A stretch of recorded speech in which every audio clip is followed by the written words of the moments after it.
I want you to do something a little radical right now, like wherever you are listening to this. Yeah, just take a second. Exactly. I want you to literally unclench your jaw. Just let it go. Drop your shoulders. Most of us don't even realize we're tensing up, Right. And look, I don't care if you just finished, a grueling 12-hour shift on the hospital ward, or if you just stepped off a loud, dusty job site. Or even if you're just mentally exhausted from staring at screens all day long. Leave it at the door. It's over. You are officially entering quiet mode. So just take a deep breath. That's the baseline we need for this. It really is. And now I want you to look at the phone sitting next to you, or maybe the smartwatch on your wrist. Every single time that screen lights up, every time it buzzes, it steals exactly 23 minutes of your life. Welcome to the deep dive. It really is a staggering number to confront when you put it like that. 23 minutes Yeah. from one buzz. Yeah, because we tend to measure interruptions in like the seconds it takes to glance at a screen, right? Whoa! We completely ignore the massive cognitive debt we incur the moment we look away from our deep work. And that cognitive debt, that is exactly the central target of our mission today. Okay, let's unpack this. We are exploring The Sovereign Architect's Guide by Chillstar 08. Specifically, episode 6, which is titled Deep Work Dynamo, How to Finish Your Week in 4 Hours. Right. And if you remember in our last deep dive, we talked about installing the drawing those boundaries and reclaiming your personal space. But clearing the space is just step one. It actually reveals a much deeper, much more intimidating problem. Yeah, the void. What are we actually supposed to be building in that silence we just fought for? Because if we don't have a blueprint, the noise of the world is just going to rush right back in to fill it. Oh, for sure. We have this natural horror of a vacuum. The second our schedule opens up even slightly, our instinct is to pack it with activity. We just have to be doing something constantly. Exactly. We are culturally conditioned to equate motion with progress. Yeah. But Chillstar 08 introduces a really brilliant distinction here. She talks about the trap of idling. I love this concept so much. Think about a car engine, right? Mm-hmm. The engine is running, the pistons are firing, it's burning through all this expensive fuel, making a ton of noise and vibration. But the car is in park. Yes, it isn't going anywhere, and that is what most of our daily quote-unquote busyness looks like. We feel incredibly productive because we are in constant motion. Right. You check a text message while you're sitting at a stoplight. Or you answer a quick email while walking from your car to the front door. You stare at a spreadsheet on your laptop while, your family dinner is sitting right in front of you, literally getting cold. And that right there is the illusion of productivity. You end your day feeling physically and mentally depleted because you were constantly doing something. So you didn't actually do anything that matters. Exactly. If you step back and evaluate your legacy, the deep, meaningful work, the art, the business strategy, the relationships. Right, the relationships that actually move your life forward. None of it progressed. You spent 8 hours idling. You were everywhere, which means you were truly nowhere. Man, that hits hard. And this brings us back to that terrifying 23-minute statistic from the research she cites. I don't want to just gloss over this. No, we definitely shouldn't. Because understanding the mechanism behind it is crucial. Why does a 5-second distraction cost us almost half an hour? It basically comes down to how our prefrontal cortex manages working memory. Your brain is not a computer processor that can just run multiple applications in parallel. Right. We can't actually multitask. Exactly. When you are doing deep work, say writing a complex proposal, your brain loads this massive fragile web of context into your working memory. Like holding all the pieces of a puzzle in your hands at once. Yes. You are holding multiple variables, ideas, tones all at once. So when your phone buzzes and you glance at a text from your partner asking about groceries, your brain is forced to execute a context switch. So it has to dump all the proposal data just to load the grocery data. It literally flushes the working memory buffer, yeah. It has to process the new rules and the emotions associated with that text message. Wow. And then when you turn back to the proposal, you cannot just pick up where you left off. Your brain has to laboriously rebuild that entire web of context from scratch. Oh, I hate that feeling. Were you just staring at the screen like, what was I even saying? Right. It has to retrieve the thread of your argument. Remember the tone you were using, recall the variables. That rebuilding process takes an average of 23 minutes of cognitive effort, And it burns a ton of energy doing that, right? massive amounts of glucose. That explains so much. I mean, that is why people hit 5 p.m. and feel physically exhausted, almost sick to their stomachs. Even if they've just been sitting in a really nice ergonomic chair all day. Exactly. They haven't been doing deep work. They've been doing cognitive gymnastics, just constantly flushing and reloading their working memory. They are burning fuel just to stay in park. So, okay, let me bring in what I like to call the transformer concept here. Because our focus is like an electrical grid. If you have, 50 browser tabs open, you are leaking energy as raw, unusable heat rather than concentrated light. That's a great way to look at it. So if we are all acting like our focus is this cheap renewable resource, how do we stop being what Chillstar '08 calls a subject to the pings of the world? I mean, how do we actually become the architect of our attention? Well, what's fascinating here is how she frames the philosophical shift we need. She says utility does not equal value. Oh, say that again. Utility does not equal value. Right. In the modern workforce, we have been completely conditioned to believe that being constantly available makes us valuable. Like if you answer a Slack message in 3 seconds, you're the hero. Exactly. You are praised as a good worker. Or if you jump on a Zoom call with like 5 minutes notice, you're a team player. But that is just utility. I mean, being highly available makes you a commodity. You're like a human router just passing information back and forth. And routers are easily replaced. True sovereignty, true value comes from being impactful. You simply cannot make a deep, lasting impact if your attention is constantly fractured by the agendas of other people. Yeah, when you operate like that human router, you are spending your finite, precious Mondays executing someone else's script. You're a subject to the pings of the world. Okay, so we know the biology of why this destroys our focus, and we understand the philosophical trap of, trying to be too available. But how do we actually fix the mechanics of our workday? We have to build the deep work dynamo. Right. So think of your attention like water pressure. If you poke 50 tiny holes in a garden hose, open browser tabs, email notifications, group chats. The water just trickles at the end. Exactly. You cannot wash a car with a trickle. You're just making the driveway wet. That's true. So the Dynamo Audit she lays out, it's about putting a high pressure nozzle on that hose. It narrows the opening to create a stream powerful enough to actually blast through the dirt. And the first step in that audit is auditing the physical environment itself. She calls it analyzing your signal-to-noise ratio. Okay, so visualize your workspace right now. She asks you to determine if it is a sanctuary or a transit hub. Let's be honest. Most of us are operating in transit hubs. A transit hub is a place of constant arrival and departure. People walking by, announcements over the loudspeaker, just a blur of motion. Yeah, and you can't build a legacy in a train station. But we need to push past the basic phones are distracting advice, right? Because our listeners already know that. Oh, absolutely. Chillstar '08's rule is much more brutal than that. She says if the phone is even sitting on your desk, even face down, it is acting as a parasite on your cognitive grid. A parasite, just by being in the room. The research supports this entirely, by the way. The mere presence of a smartphone in your visual field, even if it is completely powered off, measurably reduces your cognitive capacity. Because your brain is having to actively expend energy to ignore it, right? Exactly. It is running a background process that just keeps saying, don't check the phone, don't check the phone. That is energy being actively stolen from your primary task. So sovereignty literally begins the moment you physically remove the device from the room, put it in a drawer down the hall. Close the door. Make the physical environment quiet. But okay, let's say you've done that. That doesn't stop your own brain from creating internal noise, right? Like trying to juggle 5 projects at once. How do we fix the internal wiring? That brings us to the second pillar of the audit, which is the batch wiring rule. This directly addresses the danger of switching fatigue, which we touched on with that 23-minute penalty. Right, the cognitive glucose burn. Yeah. When we attempt to multitask, like writing a creative brief, then pausing to check inventory levels, then answering 3 customer service emails. And then trying to go back to the brief.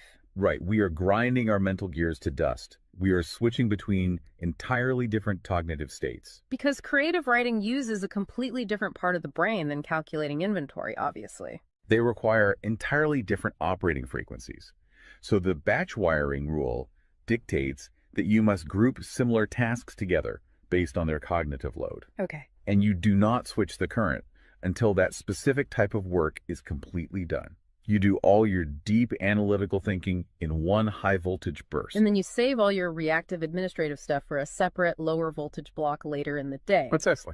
It's all about staying in one gear. Like if you are driving up a really steep hill, you don't constantly shift between first gear and fifth gear. You lock into the gear that provides the right torque and you just ride it out. That's a perfect analogy. But okay, here's where it gets really interesting.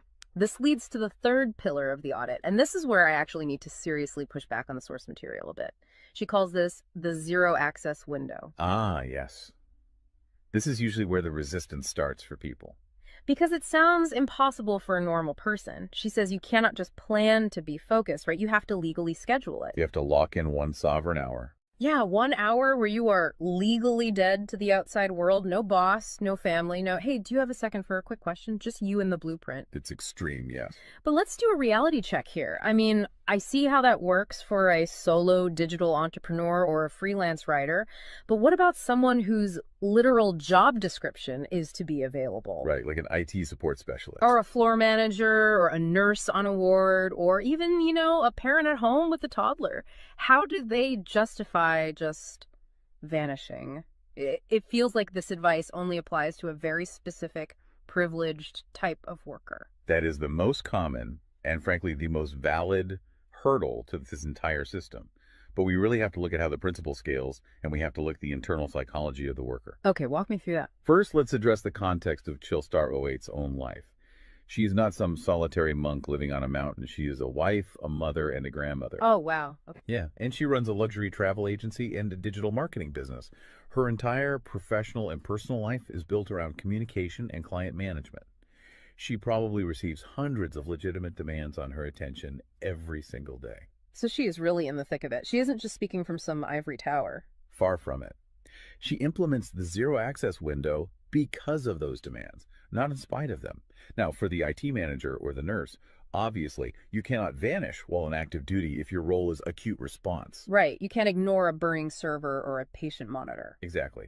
But the principle applies to the deep work surrounding the active duty, the scheduling, the charting, the strategic planning.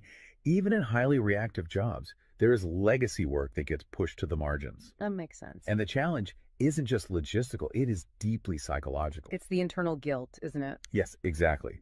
People feel like bad employees or bad parents or bad partners when they set a hard boundary. Yeah. We tie our entire self-worth to our responsiveness. We think, if I am not instantly available, I am failing them. Man, that is so true. We feel guilty for taking an hour to ourselves. But setting a zero access window is not about neglecting your family or your team. It is about condensing your high level work into massive, high impact bursts of energy so that you can actually be present later. Wow. Okay. Consider the alternative. If you don't carve out that absolute focus, you end up giving your family or your team partial fractured attention for 12 hours straight. Exactly. You are physically at the dinner table, but mentally you are drafting an email. Or you are sitting on the floor playing with your kid, but you're checking a Slack notification over their shoulder. You are trading constant low quality availability for scheduled high quality presence. It is entirely about communicating boundaries to protect the quality of the time you do give people. You tell your team, look, I am going offline for 60 minutes to finish this crucial report. If the servers literally catch fire, call this specific emergency number. Otherwise, I will address all questions at 11:00 a.m. Right. You aren't vanishing to hide. You are vanishing to get the work done efficiently so you can actually live your life. Which brings us to the ultimate why behind this entire system. Because once you fight through that guilt, once you build this 4-hour fortress, you have to know what it is all for. It's not just about becoming a hyper-efficient robot. No, because if you use these tools just to do more of your boss's busy work or to take on 3 more stressful projects, you have entirely missed the point. You are just speeding up the treadmill. If we connect this to the bigger picture, the destination we are driving toward is a concept she calls passive magnetism. Okay, break down passive magnetism for us, because it sounds a bit abstract. Think of it as the gravity your work generates when it is undeniably good. Most people operate with active desperation. They are loudly networking, constantly posting, aggressively chasing clients or promotions. Just relying on sheer volume to get noticed. Right. Passive magnetism is the exact opposite. It is the ability to attract results, clients, wealth, legacy, or respect through the undeniable quality of your deep work. Because you actually took the time to build something substantial rather than just talking about building it. Yes, when you engage the deep work dynamo, you produce work so concentrated and so valuable that it acts as a magnet. You don't have to chase the market comes to you. And the ultimate prize of achieving that passive magnetism isn't just more work. The prize is time. Time is the ultimate currency. The dream of the sovereign architect is to finish an entire week's worth of business output in just 4 hours. You do this high voltage work often while the rest of the world is literally still hitting the snooze button. You free up the remaining hours so you can go be a traveler, so you can be a creative. So you can be a fully engaged grandparent like Chillstar 08. Exactly. She frames it beautifully in the source text. She says, we wire for silent so we can live in volume. Oh, I love that. We embrace the discipline of the quiet fortress so that our actual lives can be loud, vibrant, and fully experienced. We are finally taking control of the dial. But, making that shift from a frantic, reactive employee to a calm, sovereign creator requires a massive shift in identity. You have to tune your mind before you sit down to do the work. It is really difficult to just sit down at a desk and instantly command your brain to perform deep work, right? Especially if you've spent the last hour navigating traffic and listening to the news. You need a transition ritual to cross that threshold. And Chillstar 08 provides something for this transition called the Chillstar's Creed. It is designed to be a grounding frequency. It really centers you. Yeah, so I want you, the listener, to use this. I want you to imagine a slow, steady heartbeat in the background. Just a deep, resonant 528 hertz frequency. Just let the frequency of these words settle into your mind before you initiate your deep work. Ready? Take it in. I am grounded in peace. I am reaching for my stars. My light is my own. I am a star and I will shine bright. I will reach for the sky. I release what was. I embrace what is becoming. Using a creed like that is just such a powerful behavioral trigger. It really shifts your state. When you speak those words, even just internally, you are consciously reminding yourself that your light, your focus, your energy is your own. It does not belong to your inbox. This does not belong to the algorithm. Right. You are releasing the frantic energy of the morning and embracing the sovereign focus of the architect. So we always want to translate this high-level theory into ground-level reality for you. We don't want you to just listen to this and go right back to idling. Definitely not. Here's your 1% install. This is your micro-win to take action on this deep dive immediately. Tomorrow morning, before the world starts demanding your attention, before you check a single news site or open your email, I want you to set a timer for exactly 60 minutes. Put your phone in another room entirely. Yes, physical distance. Do not open any extra browser tabs. Pick one legacy task, just one, and flip the switch on your very first sovereign hour. And be prepared for it to feel incredibly uncomfortable at first. Your brain will crave the dopamine hit of a notification. Oh, you will feel an almost physical itch to check your messages. But if you can sit in that silence, if you can endure that initial friction, you will watch the dynamo start to spin.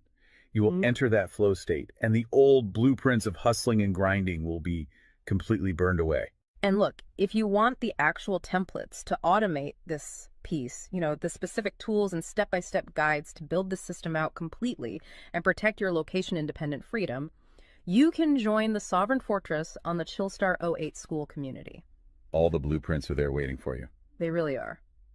As we wrap up this deep dive, I want to leave you with one final thought to explore on your own. We have spent this entire session talking about the mechanics of work. We've talked about condensing your week's output into just 4 hours of pure, undistracted focus. But if you actually achieve that, you're going to be faced with a beautiful, kind of terrifying question. What's that? Who are you going to become in the remaining 164 hours of your week?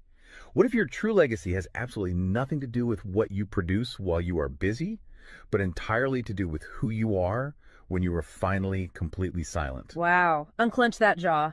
Drop those shoulders. Step into the quiet. Go be great and flip the switch. We'll see you on the next deep dive.